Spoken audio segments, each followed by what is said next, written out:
আড়াই বছর আগে কক্সবাজার শহরের বৈদ্যঘোনার আশরাফ উদ্দিন হায়দার ও রুনা আক্তারের ঘর আলোকিত করে জন্ম নিয়েছিল লোকমান। তাকে দেখে স্বাভাবিক মনে হলেও সে অন্য 10 শিশুর মতো দেখতে পায় না, কারণ চোখের রেটিনাওব্লাস্টোমা ক্যান্সারে আক্রান্ত শিশুটি।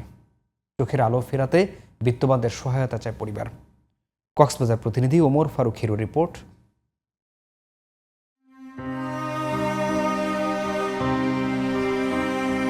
যে বয়সে শিশুরা হাঁটে, হাসে আর রঙিন এই পৃথিবী দেখে বুঝতে শেখে, ঠিক সেই বয়সে অন্ধকারে ডুবে গেছে ছোট্ট শিশু লোকমান হাকিম।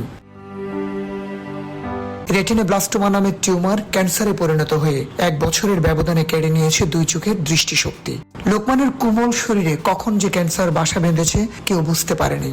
সন্তানের এমন করুণ দশা কোনোভাবেই মেনে নিতে পারছেন না অসহায় গৃহিণী মা। ওর যে অসুখ হয়েছে এটা আমাদেরকে বুঝতে দেয় নাই। ও কান্না শুদ্ধ করে নাই, সব সময় খেলাধুলা করতো, সবার সাথে মিশতো। কোনো চিকিৎসা মানে চোখ দুটা নষ্ট হয়ে গেছে, আমার কান্না করতে করতে চলে আসি। এ যেন পাহাড় সমান কষ্ট অফিস সহকারে অসহায় পিতার। একদিকে পরিবারের খরচ, অন্যদিকে সন্তানের চিকিৎসা। এদিকে চিকিৎসক দেখিয়েছেন আশার আলো।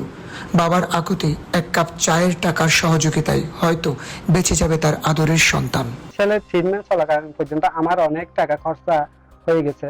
এখন আমার আর্থিক অবস্থা খুবই খারাপ। ছেলের জন্য 1 কাপ চায়ের পরিমাণে ওনাকে সাহায্য সুবিধা করলে আমার ছেলে আল্লাহর রহমতে ট্রিটমেন্টটা পাবে।